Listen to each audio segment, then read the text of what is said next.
Someone read a piece I wrote recently and shared this in response. And the piece was on progressive philanthropy. And this is what he says. And he hits the nail exactly on the head, verbatim. Please, please, I beg of you, don't reach for the easy exit by qualifying it. She's only talking about American nonprofits, or it's only about emergency response, or it's about traditional giving. Don't find a reason this doesn't apply to you. Sit with what she's saying. The institution isn't failing in spite of us. It's failing because we keep it going the way it is. Ooh, don't find a reason this doesn't apply to you. That note is basically this whole episode.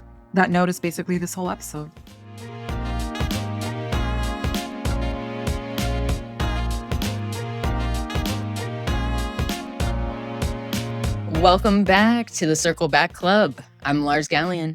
And I'm Aparna, and today it is just us.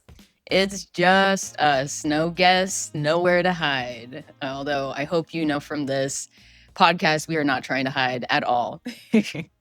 And today's episode is structured around two core concepts that we will be defining as we spend our time together. The first is symbolic capitalism, which is coined by a sociologist who we love named Musa al-Gharbi, whose work we've referenced throughout the season, and we highly recommend reading his book, We Have Never Been Woke. And the second term we're going to focus on is the Professional Managerial Class, or PMC for short, popularized by cultural theorist who we love, Catherine Liu, who is another person, again, we just have learned so much from. And if you're listening to this episode and you participate in white-collar work, you are probably a symbolic capitalist and part of the professional managerial class. So our intention today is to hold the mirror up and talk about what is real for us. Oof. Okay, because the question for us for today isn't just what is wrong with the system, it's what role each one of us is playing in keeping it exactly as it is. Ooh-wee, super chill, super chill. So before we go anywhere, let's check in. Aparna, how are you sitting in this? This is a different episode for us in a couple different ways. How does it feel? Honestly, I would say a little exposed. I've been sitting, we knew we were going to record this episode all the way in December when we planned the arc of the first season. And I've been saving quotes everywhere. I've been watching a lot of YouTube videos until late at night. And we'll get to who, but every time I pull on a thread, I find myself in it. Like I'm in this framework and I am a symbolic capitalist. And honestly, that's actually really uncomfortable for me to sit with. Yeah. Yeah, I feel that so deeply. I'm really grateful for all the paradigm shifts that happen in my life where all of a sudden I'm seeing the world differently. And being introduced to symbolic capitalism is absolutely one of them. This feels like a confessional, like I am a symbolic capitalist. It's true. And we're going to talk about it, right? I exist in the symbols of knowledge work and have 15 years inside of corporations. I know the language, the signaling, the importance of my network as my capital, and also the belief that we are good and that we are doing good and how important that belief is into, um, existing.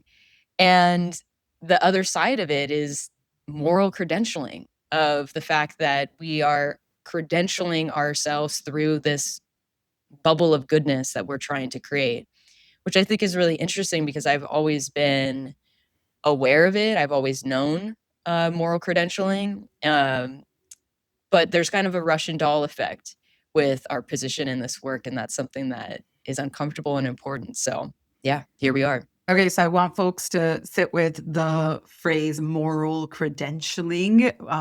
We'll dig into that in a little bit. But I thought it would be important, Lars, that we define some terms first because these are not casual concepts, right? And I want to start with Musa al-Gharbi. He describes symbolic capitalists as people who work in fields like education, finance, consulting, media, tech, law, human resources, work that primarily deals in symbols, ideas, knowledge, narrative, people essentially with desk jobs.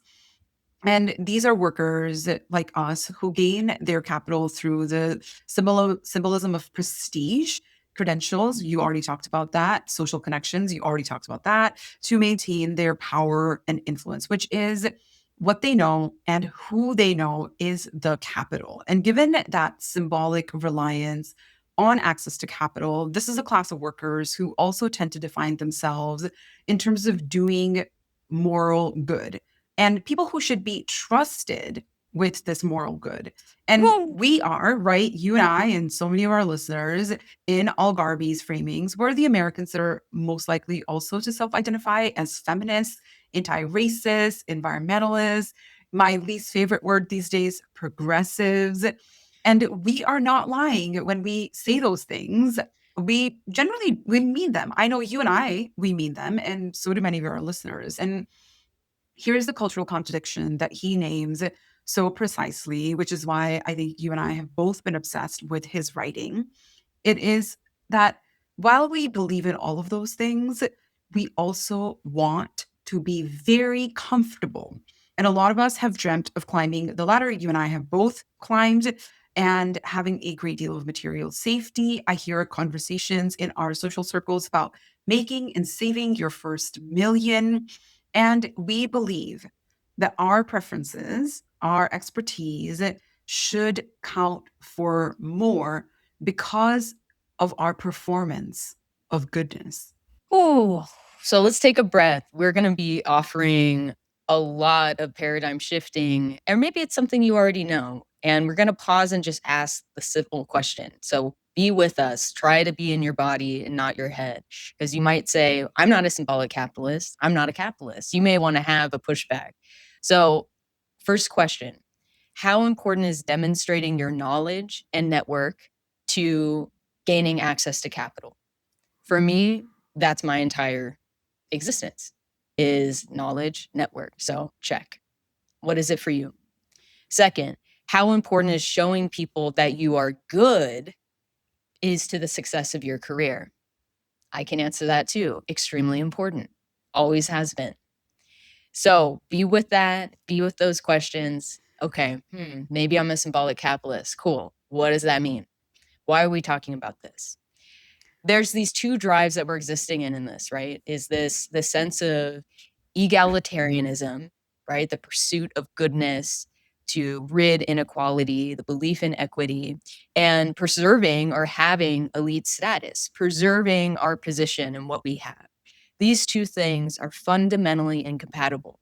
And when they come into conflict, we're asking which decisions do we actually make for ourselves and our networks? So, as Musa al-Gharbi really puts it in a plain way, he says that symbolic capitalists tend to pursue social justice actions that don't cost us anything, don't risk anything for us, don't require us to change our lifestyles, our plans for our children, for our families.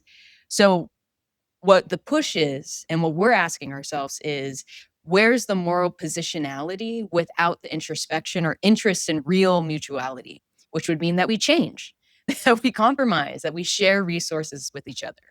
It's the Black Lives Matter sign in an affluent majority white neighborhood. What we're asking is who is that symbol for? And how do you versus the community you claim actually benefit from it? So, what we are talking about is there's a particular type of avoidance if we're not asking who are we actually serving? That's the question. So, again, for us, as you're digesting that, you just took another spoonful of a drop. When you are demonstrating your goodness, who is it directed to? Is it to the people in your same socioeconomic network? Or is it to the people who maintain your access to capital? Or is it outside of that? So, again, Oof. I'll answer this question for myself. My goodness has been primarily directed to the people who I share social economic class with. Period.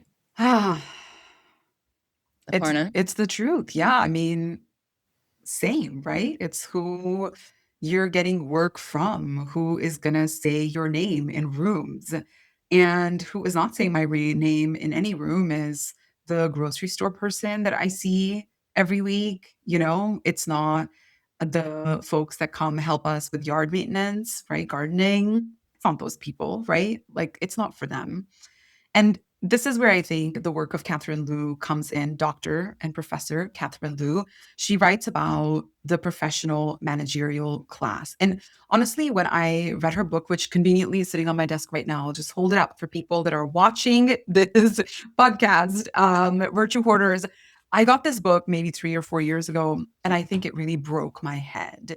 Um, because one of the things that she talks about is that the professional managerial class is a class of workers has abandoned the working classes, not out of malice, but out of vanity, out of sort of this obsessive cultivation of self. And she argues that PMC has replaced solidarity, like real solidarity, which means you're willing to give something up for collective good, with self improvement, and has replaced collective politics with sort of this therapeutic self-actualization. And I think that, I could talk all day long about the influencer culture, especially in the last like 5 to 10 years, around self-improvement, self-actualization, self-leadership, with zero grounding in the collective. And it's just me, me, me, me, me, me, me, me all day long. Oof, oof, ooh. Right. And that makes sense, right? Think about, well, okay, let's say, who are the PMCs? Really, like, who is the professional managerial class? We are the workers who don't own the means of production. We're all mad at the bad billionaires, right? The owners. That's a place where we can go. But we control the production process and the mainstream culture of capitalism. So we sit between the owning and working class. That's also a really, really important part of the PMC engine. And probably why me is really important, because it feels pretty precarious. And just to bring in and geek a little bit on the semantics part of this, just take a second of like, what does that feel like? My job is to be between the billionaires who are profiting off of our labor and the working class people who are experiencing the worst K-shaped economy there is. We sit in the middle of that. What emotions do we have access to in this? What does that feel like in our bodies? What I see is we're angry at billionaires. That's clear, right? We're mad. We're looking up and we say, tax the rich, at least the very rich, maybe not us. No, definitely But not us, right? Because we've talked about how in Washington, we just passed a millionaire's tax, which is only impacts like 20,000 people in the entire state of Washington. Like, it's not actually the majority of the state. And the ultra wealthy are not having it. Yeah. Right. Yeah. And I'm like, So if you're making $1 million a year, you can pay a little bit more. please help. Please help. And okay, so we're looking up and we're angry. We have access to that emotion. What are emotions around the working class? Because what I don't hear PMC peers yelling is tax the corporation. I don't hear PMC peers yelling raise the minimum wage. And of course, not all. You can, yes, there are people who care. I hear you. It's okay. But I will tell you, as an example, living in the Bay Area, the amount of Teslas I see with signs that say, I bought this before I knew Elon Musk was bad. There's literally 5,000 versions of this sticker. An entire economy has been made based off of the moral credentialing that it is really like, what are you saying? More than anything, we need to say to our community, I know Elon is bad. And what's going on? Who does that serve besides yourself? So there's this obvious, again, coming back to the body, energetic, protective energy to sit in this positionality without looking down, looking across, right? There's a holding, which is why the episode with Giulio Brunini was so important. And you all should listen to this, where he talks about why somatics and corporations are important to us, maintaining our humanity. There is a reason why we've built an entire professional culture around the management of discomfort, or the performance of emotional fluency that doesn't actually require you to feel anything, which is pretty isolating. That has a big impact on us and can be really frustrating for people who are constantly chasing being good, not making a mistake, or saying the right thing. And I come from those people. Those are my people. That's what we care about. And as I'm saying it, I feel this tightness in my body. I feel this stiffness, which is like, LOL, of course we can't dance. You expect us to be able to dance? That like, I mean, I like think that maybe just because you're white. because of this. I mean, that's what I'm trying to say is like, bro, we're stiff. And, I think I have some decent moves, despite my ancestral conditioning. But the point is, obsessing this kind of specific PMC performance has a real impact on our health, our relationships, and our sense of self, which you can get from this entire season of Circle Back Club. But yeah, that's the point, is it makes sense. It feels weird. We're weird. We are a little bit weird. And I think that what passes as emotional intelligence in corporate spaces, right? You've named it. Julio named it very loudly in that episode, but not actually loudly because he's very soft spoken. Is emotional intelligence is just a form of avoidance. It's the appearance of feeling without actually sitting with the discomfort. Oof. Yeah, yeah. Aparna and I have been really impacted by a conversation with Catherine Liu, who we'll include this in the show notes, and she's talking about this other layer that we'll get into together today around commodifying, profiting off of trauma culture within the professional managerial class. And anytime we say trauma, this can mean a lot of different things to people, and we really recommend listening and reading her work directly. She's even writing a book about this right now. And she talks about how we've fallen into this trap of credentialing ourselves through talking about trauma. So again, we're building on this same pattern of what and how are we serving ourselves. Yes, trauma happens and should be named. Absolutely. And she's saying to be human is traumatic and uncomfortable. And there is a lot of discomfort in being a human. And because it's become a tool of access, we also conflate discomfort and trauma. So people have become really, really fluent at speaking their own language of suffering, but have no capacity to be in relationship with anyone whose suffering is different from theirs. So we end up in this protecting the identity of the trauma itself, which she actually talks about trauma culture and identity politics all together, which we'll talk about in a little bit too, as it really is pushing us away from any form of discomfort. We're protecting the symbol above actual connection. And what happens? Well, and she actually says in that video that you sent me, she says, like, people just don't have empathy, right? And she's talking about the PMC and she is talking about the ultra wealthy. And when she says it in the video, I actually had to stop it and replay it because I was like, what do you mean people don't have empathy? But Lars, you've also said this in an earlier episode for which we got actually quite a bit of flack on social media where Our people were first like, what troll, do you mean? What do you biggest mean first people troll. don't have empathy? Yeah. Yeah. And again, how can you practice empathy within this embodied context? Discomfort is deep in the body.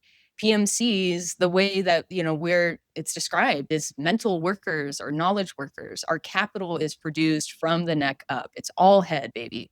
And so real solidarity, empathy, um, we don't share suffering, but I can feel yours too. I feel our interdependence regardless of shared experience.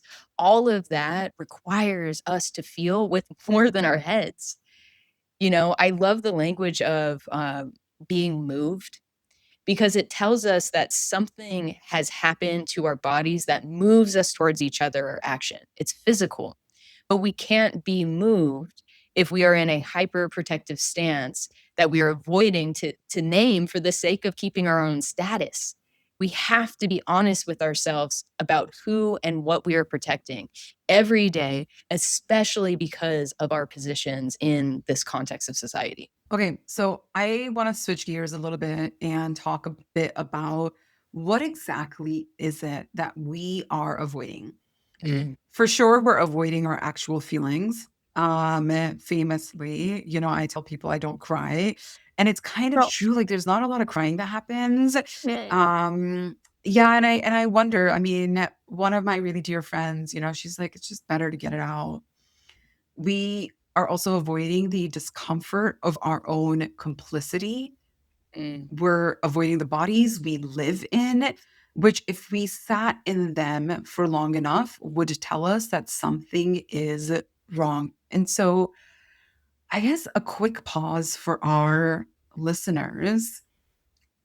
What are you avoiding? mm. And who are you protecting with that avoidance? Ooh, okay. We're avoiding. And in order to, as someone who has done a fair amount of avoiding in my life, we know that in order to sustain avoidance, we need some distractions, right? There is a reason why we stay here. There's a reason why we don't ask ourselves these questions. And just to be clear, these are not bad faith distractions. I love a good distraction. So let's start with distraction number one, trauma culture. Love a trauma culture.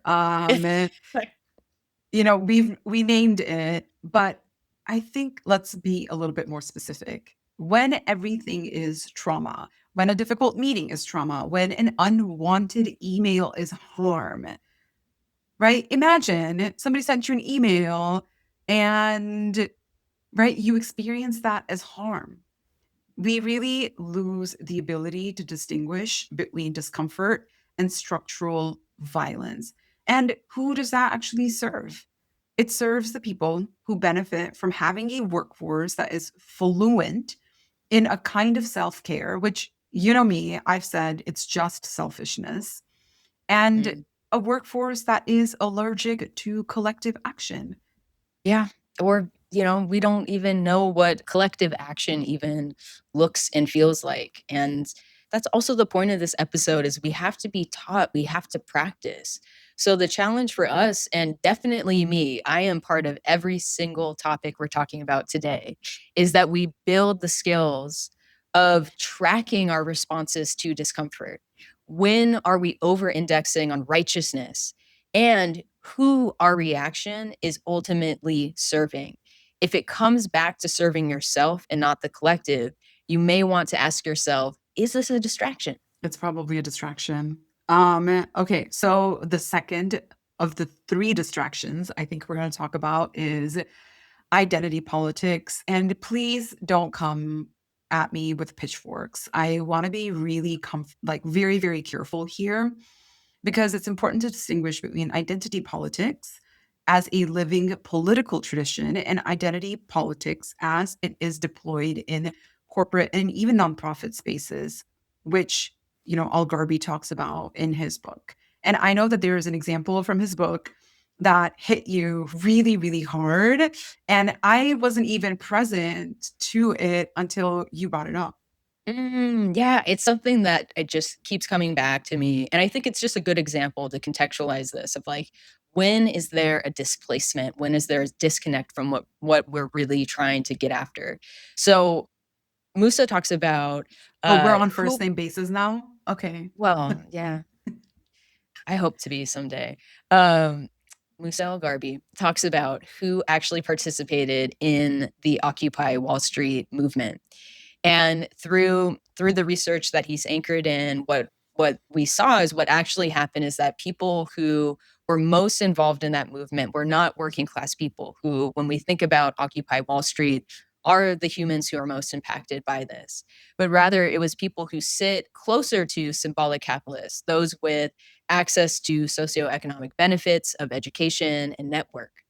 And his critique was exemplifying the way that language policing was a huge part of the organizing dynamic, which for many of us who've been in organizing spaces, you know what this dance is tracking actively as a large process who was using the correct terminology about a given identity as you're organizing.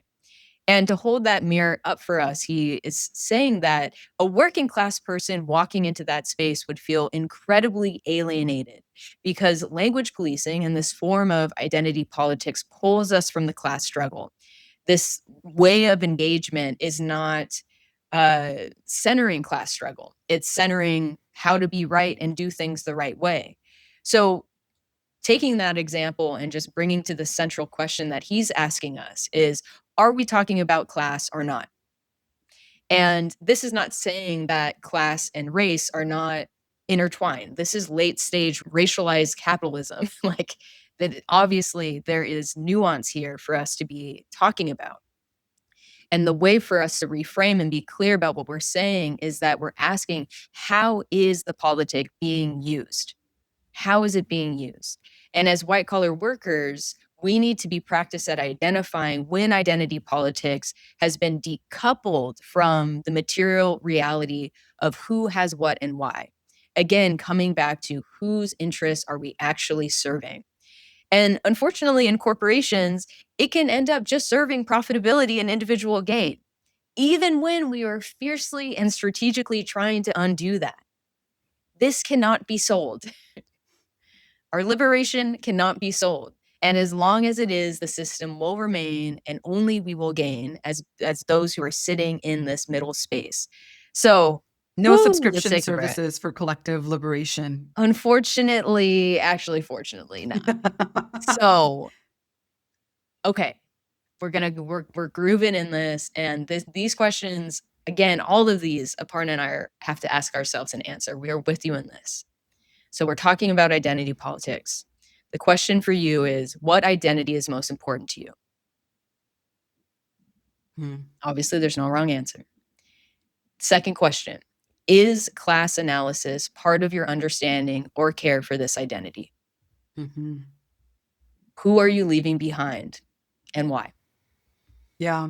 Well, I have shared with you about some people that I know in my community here in the Pacific Northwest who are wealthy. They've grown up wealthy, and they've come to America and really positioned themselves as a person of color and owning an identity of discrimination, right? Owning an identity of being under-resourced when they have never, ever, not once in their life, been under-resourced.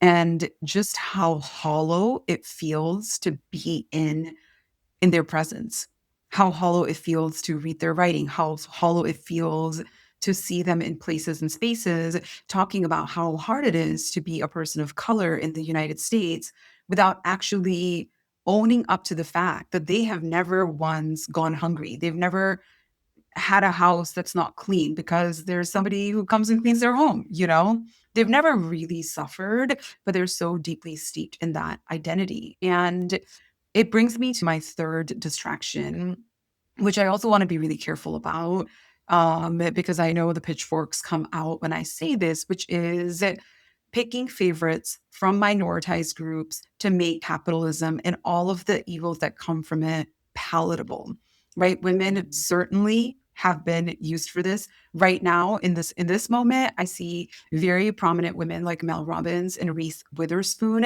hawking AI to other women, encouraging women to upload their bank statements into an LLM, right? No, thank you. Like, that's a really bad idea. If you thought of doing that, or your medical records, please don't do that. People of color, queer folks, right? Like, I don't want the beehive to come for me, but there are a lot of people who, for instance, think Beyonce stands for collective liberation. And I'm just like, well, Beyonce stands for Beyonce and being a billionaire. She's not coming to save anybody, right? And yeah. I just found out that Sam Altman is gay. Your text message, when you found that out, I think I laughed out loud.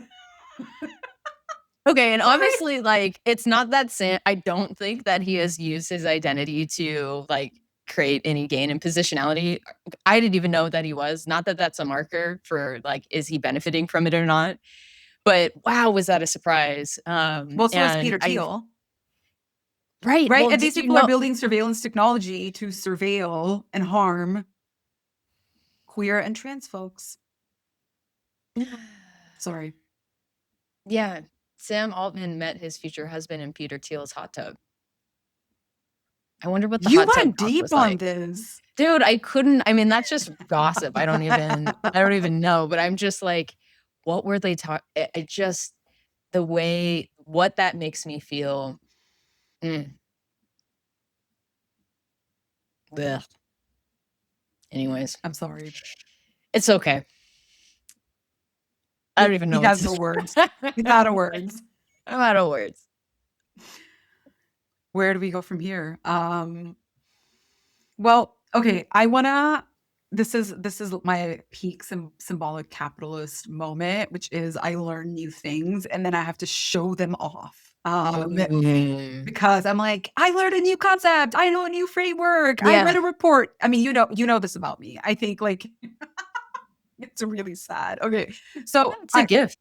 is it a gift? I think once you praised me for having incredible recall around random reports. And you know what I would actually like to have really incredible recall around? Like knitting Oh, or, you know, things that I have to watch a YouTube video to do, cooking certain things, gardening. I'm like, which plant gets the eggshells and which plant gets the coffee? I don't know, but I would like to know.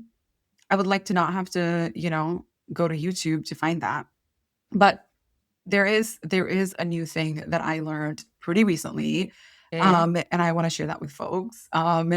And it's the concept of a moat. And there is an elder in philanthropy who brought this concept to me, and I said to her, I said, "Oh, this sounds like gatekeeping," which is another jargony term that I think many people are familiar with. And she says, no, a moat is not like gatekeeping. A moat is way worse. A moat is really like it's a thing that's hard to breach, right? You cannot breach an invite to Davos. You cannot breach an invite only grant structured that is designed only to reward the kind of organizing that poses zero threat to the funding organization or their living donors, right? And Mm. I've really been sitting with this concept of a moat. And I'm wondering if you will help make the connection between that and Garby's points around redistribution and pre-distribution. Learning, right? So right, if we are hoarding, what do we need to be doing? We need to redistribute. And what does that actually mean? It's a deliberate transfer of income, wealth, property, power to one group, let's say PMC, to another, say working class people. And what al-Gharbi is saying to us is that symbolic capitalists love to take from the rich, right? So there is some kind of, not a lot of redistribution, but something's happening between, the top owning class to the professional managerial class. And we are much less reliable about actually giving to others. We, the PMC, maybe to an institution, to a nonprofit, but sparingly when you look at the data. Our and at the same time, we have this long-standing fantasy that if we tax, again, like we talked about earlier, if we tax people like Elon Musk hard enough, we can solve the world's problems without any imposition on people like us. And so, again, coming back to us, the listeners, the people who are part of this, do you think we will actually solve class inequality through taxing billionaires? Do you want economic inequality to change without your wealth to be impacted? And this is not a judgment. These are just the questions we need to be asking ourselves. And I will say firsthand, of course, I have wanted that in my life. Like, I've seen small and big ways that my self protection has existed. It's uncomfortable and it's by design. We are people who genuinely want good. And remember that this section, what we're talking about is what is distracting us. We're asking, how are we being distracted? And this is another form of distraction, is wanting things to be exactly this way. Oof. There is an influencer who she's a young woman who is making content for younger millennials and Gen Z around building wealth. And she built her social media empire paying $4 an hour to workers in the Philippines. Mm. Right. there are, I mean, all across the US, but I think certainly in places like the Bay Area, the Seattle area, there are all of these conversations about restaurant owners who are fighting the minimum wage increases.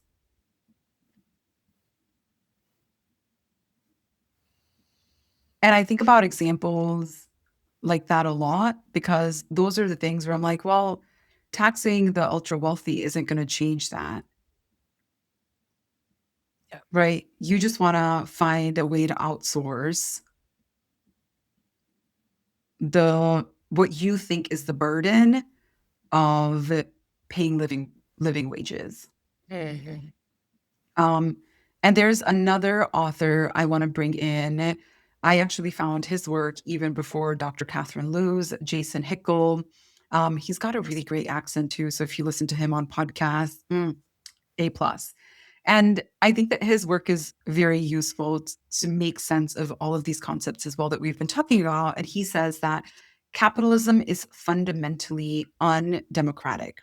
And there was recently AOC did an interview, and I know like people have a lot of beef with AOC for lots of different reasons. But one of the things that she says in this interview is nobody can earn their way into becoming a billionaire, right? Because becoming a billionaire requires cheating. It requires cheating. You have to pay people less. You have to manipulate markets. You have to spend money on lobbying to get certain laws passed that take accountability and responsibility away from you for providing, even at a minimum, a humane working condition, right? Like we constantly see stories about Amazon warehouse workers who are peeing in plastic bottles because they don't get breaks or the bathroom is too far away from wherever they are, or even like something so horrible and heinous. And I think at least every year there is one of these moments where somebody has died or passed out on the warehouse floor, and the managers are just telling workers to work around that person's body, which is horrible, right? And so, and I'll connect the dots here, right? Because under capitalism, production, which is like the sum of what is getting made and sold, products and services both, is controlled by the interests of capital, which is the billionaires, the ultra rich, the CEOs, the philanthropists, the VCs, and workers rarely get a voice or even the financial benefit of generating all of that wealth, all of that money.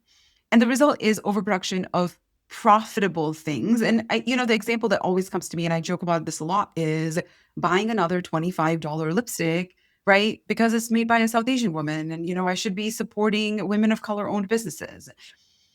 I don't need another lipstick. But the chronic underproduction of things that we actually need more renewable energy. We actually need better public transportation. We actually need affordable housing.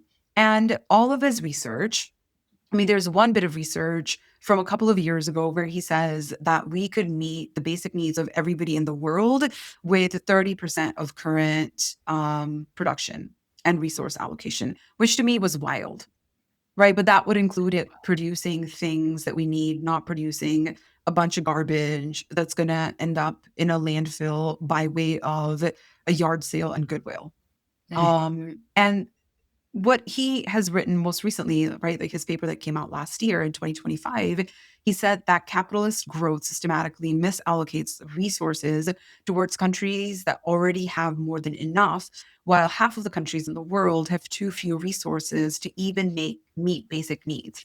And I just want folks to sit with what that's saying. What that's saying is half of all countries in the world, the people that live in them, they don't have access to enough food, enough calories. They don't have access to clean drinking water. They are not stably housed. And I don't mean like, can they pay rent or mortgage? They probably don't even live in permanent housing, like an actual building, which is kind of wild. Half of the world. It's like it's so much to take in. And also not at the same time, because we, professional managerial class, symbolic capitalists, are not outside of that system. Everything that Aparna just said, we are actually really, really important to making it happen. We are the managerial and narrative layer that makes it possible, that makes it feel reasonable, that makes it feel sometimes progressive. Look at the ESG, look at our policies. Let us be the facilitators of good. And we are told to be that.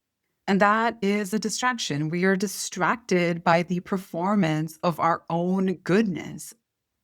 Ooh, wait. I mean, yeah, I am working really hard on shedding that. Okay, so I feel like we've been pretty hard on ourselves and on people Yeah. like us. So let's talk about what do we need to do differently? Yeah. Yeah. And also just what do we want? So like what do we really want?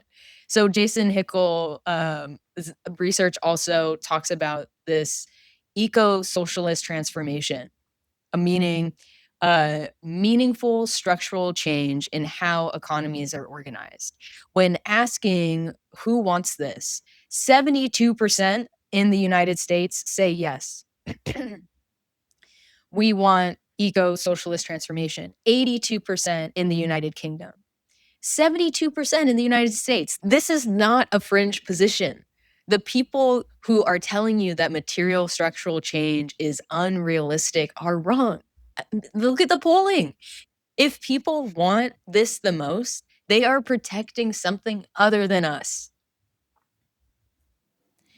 And that's good news for us. And also the point of this episode. We do want change. Even when we're stuck in this position, we want change. And whether it's being fully felt in your system or not, even just knowing that there is avoidance means that there is something that we all need. And we have to trust that. So the first thing that we're going to say, and you've heard us say this before, is that we need to get serious about organizing. And I want to be really specific about what that means because that word gets used pretty loosely. This week, I was really lucky to spend some time with an author and my personal hero, Jazz Brizak. They're 28 years old. They've salted at Starbucks, which means they got a job specifically for the purpose of organizing a store. They've organized in a lot of different industry, and they've been teaching in organizer school here in Seattle this week. They also wrote a book called Get on the Job and Organize. And things that I've learned from them in their book and what Lars, you and I have also learned from Jennifer Pan, whose episode we both listened to on NPR's Code Switch recently, is that decades of multiracial labor organizing data tells us that unions have done more to advance the material well-being of non-white people. And when I wrote that, you actually pointed out to me that it's actually all people. And it's important to say that because the point is that we need to be advancing people's needs agnostic of identity. That unions have done more to advance the material needs of people that work in them regardless of race, gender, other aspects of identity, than any DEI program anywhere. And not some unions, right? Unions as a structure of collective power have delivered what billions of dollars spent every year on DEI have not. And I would say will not. And I think when we talk about why, there's a couple of things that feel really important to name to contextualize this. One, when we organize together, whether it is in a union or not, what we are saying is that we trust each other to know what we need. And it gives us the room to actually participate. And as a tech worker said to me recently at the May Day March, it's negotiation. There's dignity there that when we get to participate, when we get to sit next to each other and say, I need this. Can you help me have access? The person next to me needs this. How can we help each other get access? That in itself, if you just outside of union formalization or not, that's a value that we should be living and breathing into our lives. And this is not a statement against DEI strategy necessarily, but rather saying that if what we really want is job security, fair wages, better working conditions, maintaining human dignity, labor organizing is the best path.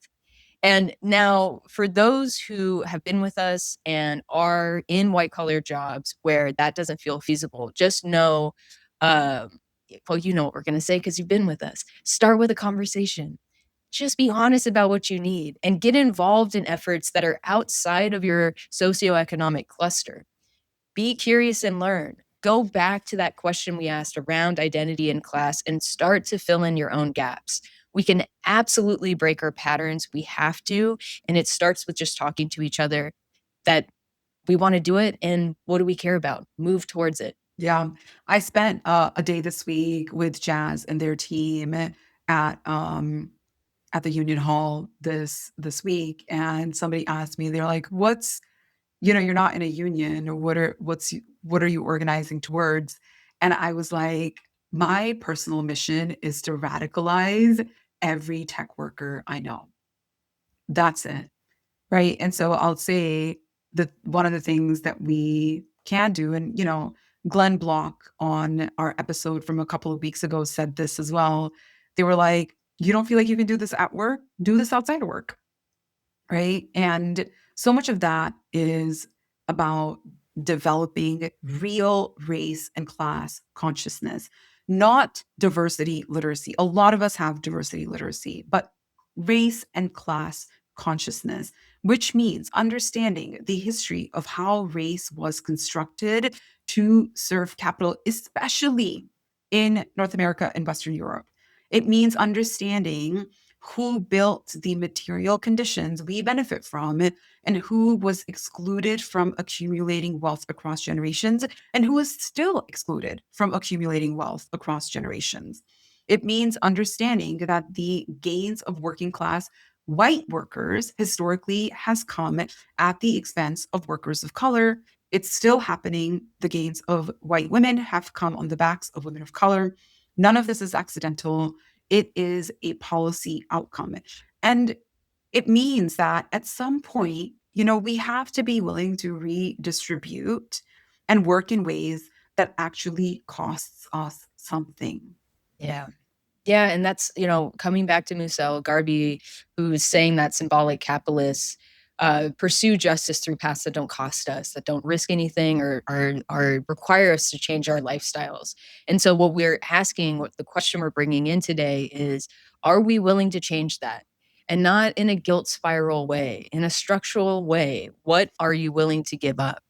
And I, again, want to just role model that this is a question that uh, I have a lot to learn. Even in answering the question for real, what am I willing to give up is not a simple question to answer. And maybe a better question might be, what do I need to be able to share more with others?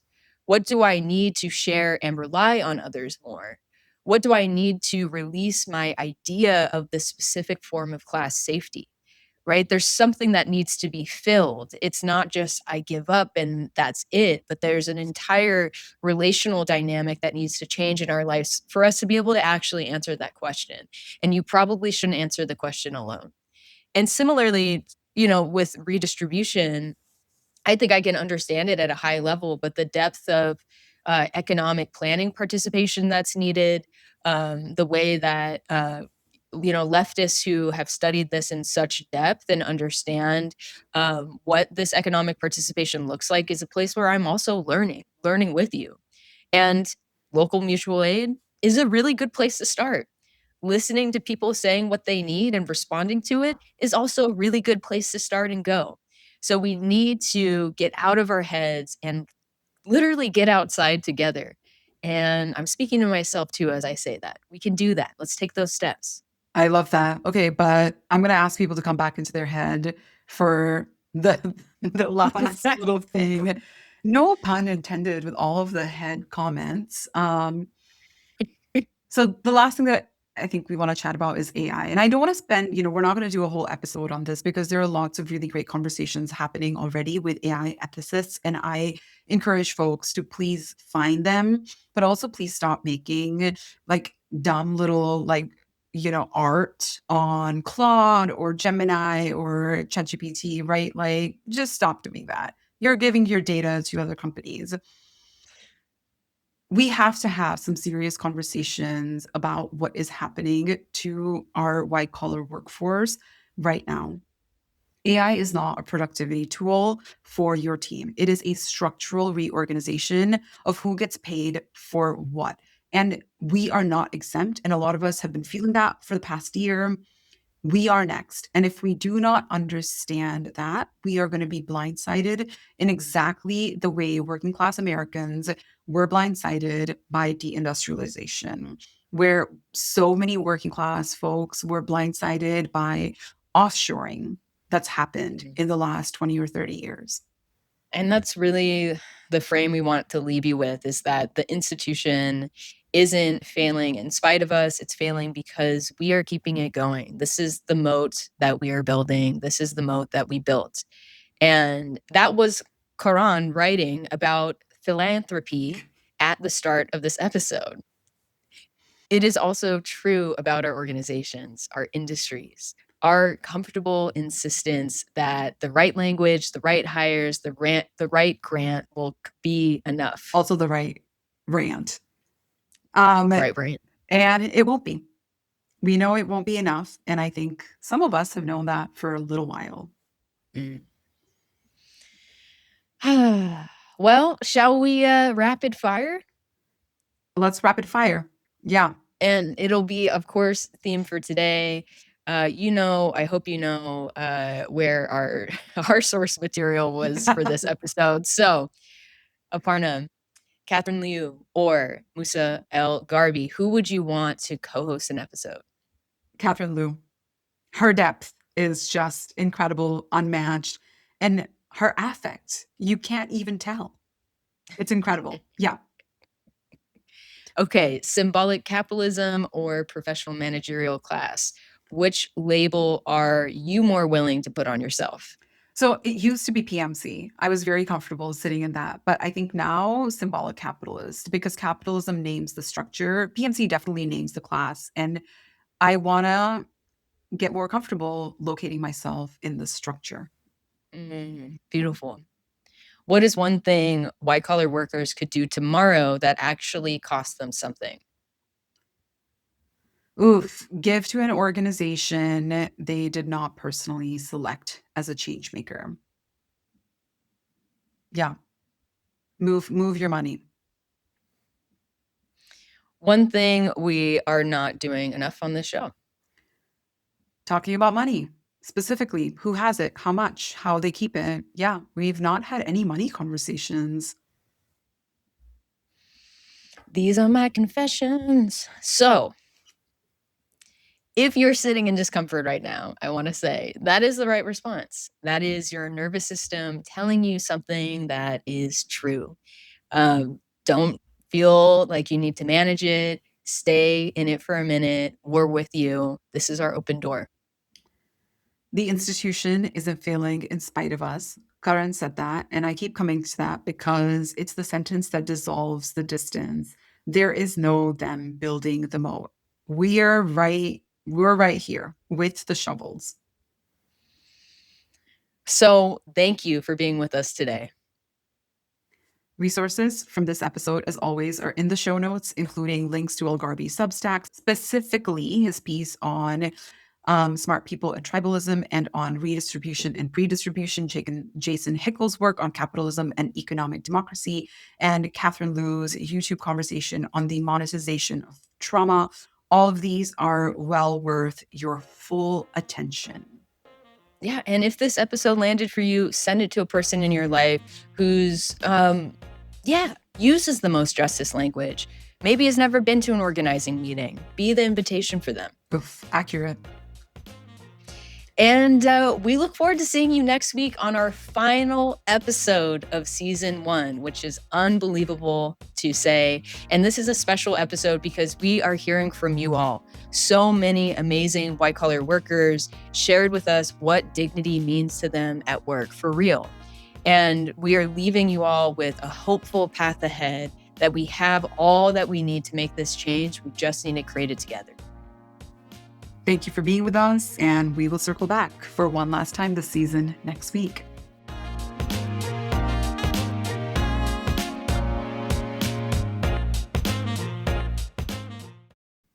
Bam, bam, bam, bam, bam, bam.